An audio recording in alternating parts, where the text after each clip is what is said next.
This Week in Gaming with Naomi Kyle. Hello everyone, I'm Naomi Kyle and welcome back to This Week in Gaming. This week we're diving into the aftermath of a major setback for our beloved Helldivers 2, stirred by a massive controversy with Sony. A bunch of new game announcements dropped this week, from a new Star Wars game to the return of the Batman Arkham franchise, some new game expansion news as well, and a whole lot more. We've got all of this week's gaming news, so let's get started.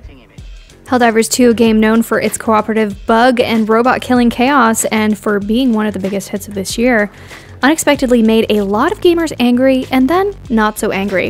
It all started when Sony announced that PC players would soon need a PlayStation Network account, or PSN account, to continue playing the game on Steam. While this requirement was always stated on the game's Steam page, it wasn't enforced until the announcement was made. Arrowhead, the game's developer, attributed the sudden implementation to technical issues, and the gamers would be required to link their PSN account by May 30th, or else lose access to the game. Now, while some players simply brushed this off as a minor annoyance, an overwhelming number of players viewed this as utterly unfair. And they weren't exactly wrong. Over the weekend, over 170 countries that lacked PSN access lost the ability to purchase and play the game on Steam. Players who had already sunk hundreds of hours into the game already. So began the online protest. Helldivers were quick to speak out, asking for refunds of the game, some vowing to quit the game altogether. The kicker was when the game's Steam page was flooded with over 200,000 negative review ratings, turning their once mostly positive review status to mixed and then to overwhelmingly negative. In other words, Helldivers on Steam got review bombed big time, and so a battle between the two sides went on. Valve, the developer of the Steam platform, even stepped in, offering refunds to anyone who asked for one, regardless of how much time they'd spent playing the game. Keep in mind that Helldivers 2 has been out and available to everyone without the need for this requirement since February. As for what Arrowhead had to say about this whole controversy, they seemed hopeful for a resolution. Johan Palstead, CEO at Arrowhead Studios, was very active on Twitter, responding to criticism, at one point even stating, "We're talking solutions with Sony, especially for non-PSN countries. Your voices have been heard, but we don't have the final say." Well, Helldivers won the battle. Before the end of the weekend, Sony reversed its decision on the Helldivers 2 PSN account requirement, and Sony was liberated. On the official Sony PlayStation Twitter account, the announcement read, "Helldivers fans, we've heard your feedback on the Helldivers 2 account linking update. The May 6th update, which would have required Steam and PlayStation Network account linking for new players and for current players beginning May 30th, will not be moving forward." All over the internet, fans rejoiced and made sure to encourage that people retract their negative reviews on Steam to return the game to its former glory. So that was our weekend. How was yours? This was a historic PR crisis for Sony, so of course, we'll be taking a more in-depth look at this later on in the show. The Fallout series is a huge hit for Amazon's streaming service Prime Video. Well, Fallout is now officially Amazon's second most watched show ever, with 65 million viewers in the first 2 weeks, closely trailing The Rings of Power, which had 100 million viewers after 3 months. And although The Rings of Power had impressive viewership, it is considered by Amazon and fans of Lord of the Rings to be a flop. The Fallout series, however, has been a huge success for Amazon, and I wouldn't be surprised if it dethrones The Rings of Power for the #1 spot come July. A new game is coming to the popular hero shooter genre in Star Wars Hunters. The new title, set within the Star Wars universe, received a new trailer showcasing cartoonish new heroes not normally seen in the Star Wars universe.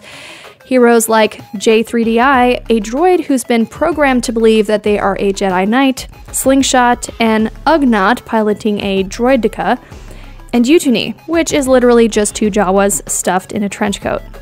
The trailer confirmed that Star Wars Hunters will be available to download for free on the Nintendo Switch and mobile devices. While there was unfortunately no gameplay footage during the trailer, listeners can check out clips containing gameplay footage on the Star Wars Hunters website at starwarshunters.com. In a new trailer, Oculus Studios revealed a new VR title set in the Batman Arkham universe. Called Batman Arkham Shadow, the minute-long teaser didn't show any gameplay, but it did give viewers some insight into the title's dark and dingy themes, suggesting that the game's main antagonist could be the Ratcatcher, a villain from the comic books who has control of Gotham's rat population. Ooh. Unlike Batman Arkham VR, a spin-off title from 2016, Batman Arkham Shadow promises to be a full-length game and hopes to consider itself a welcomed addition to the mainline series. The developers at Camouflage are no strangers to creating games for VR. In fact, they already have experience creating a game starring a superhero in Marvel's Iron Man VR for MetaQuest 2. Fans can expect to play Batman Arkham Shadow later this year, and we may possibly get a full trailer with a release date during Summer Games Fest happening on June 7th. Square Enix developers of the Final Fantasy franchise have announced that they will be canceling projects that have been in development for PC and consoles at their company. There's no word on what these unnamed projects may have been, but the company said in a statement that they want to be more selective and focused in the allocation of development resources. And this reframing of focus didn't just happen overnight. This seems to be a result of Square not hitting a financial goal they had set for themselves in February. This couldn't have been an easy decision for Square and its shareholders to make, as it was reported that this pivot in priority has cost them a hefty $140 million. Yikes. What could be even more concerning for gamers is that all of this could be linked to the less than stellar sales Square Enix received from Final Fantasy VII Rebirth. Square has not yet officially announced sales figures, but some sales analysts have suggested that FF7 Rebirth is on the struggle bus. So what could this mean for the future of Square Enix and their games? This costly change was made to divest energy away from the development of what Square has called HD video games. This doesn't mean we won't be getting Dragon Quest XII or Kingdom Hearts 4, but it could just mean that we can expect more free-to-play, live service, and mobile games from Square to help pad out the wallet while they drop their next major title. The Elden Ring DLC, Shadow of the Erdtree, is one of the most highly anticipated DLCs of this year. Elden Ring's director Hidetaka Miyazaki has confirmed in an interview with Chinese news outlet CU that he has no plans to add more content to Elden Ring, and that Shadow of the Erdtree will be the first and final DLC for the game. He said in greater detail that Elden Ring emphasizes exploration and adventure in a big world. In order to provide such an experience, a vast and huge setting is inevitably needed. Therefore, instead of splitting it into several parts, it was better to simply make one big expansion. If they were sold separately, the freedom of exploration and sense of adventure would be reduced. It is unusual for a large studio to release just one DLC for a game as successful as Elden Ring, but given the context provided in this interview, I think this is the right move. Many other studios would milk this opportunity for all it's worth, but From Software has decided to take their time and release one large polished DLC instead of a few lesser ones for the benefit of the game and its players. The gaming space needs more moments like this. Players can return to the lands between when Shadow of the Erdtree releases on Xbox One, Xbox Series X and S, PS4, PS5, and PC on June 21st. A new expansion is coming to the deep intergalactic action-adventure Starfield. Todd Howard, the game's director, revealed in an interview with Kind of Funny that the expansion will emphasize shipbuilding by, quote, expanding on ship customization with ship decorations, new shipbuilding options, and more. The Starfield expansion is set to release in the fall with additional updates along the way, including new ways to travel, mod support, and additional difficulty settings. And best of all, the update coming later this month will finally give players land vehicles to traverse Starfield's massive planetoids. Land vehicles, that's all it took. This might actually get me back on the Starfield train again. And good news, most fans are happy with these new add-ons. It seems waiting a few months to play a new game is the way to go these days. Ubisoft has been working diligently on creating a free-to-play first-person shooter that they hope can go head-to-head with FPS giants like Call of Duty Warzone. Well, the time is nearly upon us as Ubisoft announced that their title X-Defined will be launching on PS5, Xbox Series X and S, and PC on May 21st. What makes Ubisoft's FPS different from the rest, I hear you ask? Well, X-Defiant lets players compete against each other for dominance with factions from other Ubisoft games, like Splinter Cell, Ghost Recon, The Division, Far Cry, and Watch Dogs 2. The game will launch with 14 maps and 4 modes, including a 4v4 version for every mode. Ubisoft has even put out a roadmap detailing their plan throughout the year to release a new season each quarter, each introducing new factions, maps, and weapons. This looks to be Ubisoft's most ambitious game to date, and I'm actually 100% here for it. So that's the news this week. It's now time to chat with our guest, Victor Lucas, who joins us to chat about the Helldivers 2 controversy. Victor, I'm so glad to have a fellow Canadian on the show for the first time. Welcome. Thank you so much for having me. This is awesome. Yeah, I can't wait to talk about this story. I got to tell you, when this news had been happening over the weekend, I was like, this is wild. I love Helldivers 2. I've been playing a ton, and Arrowhead came out. It was actually Sony's announcement that we needed to now link our PSN account. No matter, you know, if you're playing on Steam, too bad, you need a PSN account to play this game. Whereas we've been playing this for months now. As I'm sure you saw, there was a lot of backlash over the weekend. My first question to you, do you think Arrowhead made the right call by delaying this linking requirement at the launch of the game? Apparently it was because of server issues. Should they have been more upfront about this? Should there have been more communication? What are your thoughts on that? Absolutely. There should have been more communication. And I think it really should have come from Sony. They're the sort of direct benefactors of this, and it should have been spearheaded directly from PlayStation itself. I mean, you can understand why they would want more numbers of PSN subscribers. That makes sense to me. And it doesn't really seem like a big deal until you also start cutting off countries, then players that probably already purchased this game or may have already purchased this game, and suddenly they have no access to it because they cannot get PSN subscriptions in their access in their countries. And I thought that was ridiculous. And so Sony should have planned for that. And if that was going to be the case out of the get-go, that kind of thinking that it was going to be shut out from different companies or different countries, they should have closed the doors on that idea right from the beginning. I actually have a former editor of the Electric Playground that lives in Africa, and he was talking about one of his friends in Rwanda that has the game and was suddenly going to be denied access to the game. And he was tweeting at me saying, you know, can you talk to PlayStation? Basically, this is crazy. Right. And it's true. It's crazy. They should never have done that. They should have never done it. I think, you know, it also begs the question about like game ownership. You know, if somebody purchases a game, you can play it for only 3 months. This wasn't disclosed at the time of purchase. You know, like Arrowhead said, we launched this. It was going to be implemented from the start, but then technical difficulties made it so they had to stop that, make sure that people could access the game right out the gate, or otherwise it would have been a disaster. Do you think that Arrowhead deserved the backlash? Is Sony? No. I know you said Sony is mostly to blame.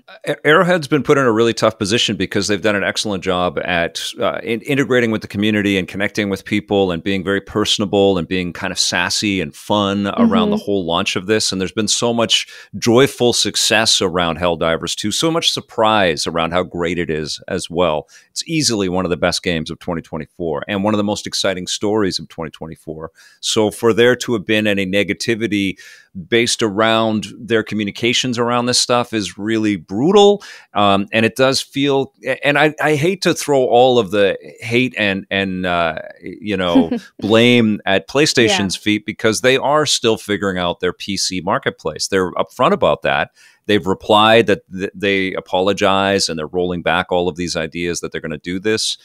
And their answer is they're still learning it. And that's the truth about games in general. And I honestly, I hate it when people mobilize and start doing these campaigns of vitriol and derision against companies that, you know, they're trying, you know, and sometimes they make mistakes and it's not always in our best interest, but they're trying. And there's some big lessons continually and continuously being learned in video games. We're not done. You know, it's not a 120-year-old movie industry in video games. Right. It's still evolving, and these companies are learning how to do it every time they do it.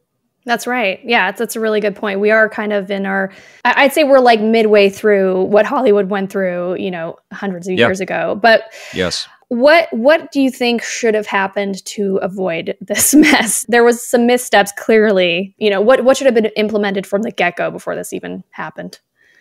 Well, I think PlayStation should be pretty clear about what they intend to do with their growing user base. I mean, it's pretty clear if you buy a PlayStation piece of hardware, a PS5 or a Portal or whatever they have in store for us next, that you're in the ecosystem. does that mean that they want that ecosystem to travel with these games as they're ported to other platforms? And there's huge speculation that Helldivers 2 is also going to be on the Xbox platforms. And Correct. honestly, why wouldn't they do that? You know, if you're going to spend millions of dollars to build these things, and it's all about community engagement and multiplayer participation, why wouldn't you want it on as many platforms as possible? Does that mean, though, that Xbox players will also have to sign into their PSN accounts if they want to play it on Xbox? That doesn't make sense. Right, it doesn't. And so Sony needs to be upfront with that. I think all the game companies need to be upfront about that. I think we're entering into this world of these pieces of entertainment should feel like you own them, and they should feel portable. They should feel like you can put them into different silos and still have access to them. And I think probably many of your listeners and I can't stand it when I have to log into a launcher to play a game on Steam. That drives me insane. And there's so many legacy games that are still incredibly fun that are tied to these dead, launcher systems, and you have to boot through them to be able to play something that's so. I think a lot more thought has to go into that, and I think you bring up an excellent point about players feeling like they do have ownership and have access to this software forever and ever. And I think that's going to be a huge part of the future of purchasing material, whether it's video games, movies, music, whatever. There should be this, and I don't know if it needs to be government sort of intervention that says, no, you need to have consumer access to this material, no matter what you do with the future of your business or where these customers may go, but they should be able to carry that content with them forward. I feel like, honestly, there should be huge, these companies are all moving us into the digital ecosystem and into the digital sphere. So should be a lot of thought around that. If we are spending $20, $50, $80, whatever on these pieces of entertainment, we should have access to them forever, or whatever forever means. Yeah, we've had a lot of discussions about this on our show, actually, and about the digital age and how this is changing. And, one of the things they talk about is if the studio shutters or if something closes, that it then gets added to somebody's maybe private server, or there's a way, something is planned ahead of time so that this game still remains download all of this folks now while you can. Yeah, absolutely. We need stuff like that. We need thinking like that. And it's also, it speaks, to preservation and to these pieces. Like the other day, I downloaded Marvel Heroes on my PlayStation 5. I was out of curiosity. And that was a pretty cool Marvel experience. Totally dead experience. I can still download the shell of the game, but there's no game to play. And that's pathetic. It's really sad. We shouldn't live with that as our reality, especially if people have purchased these things.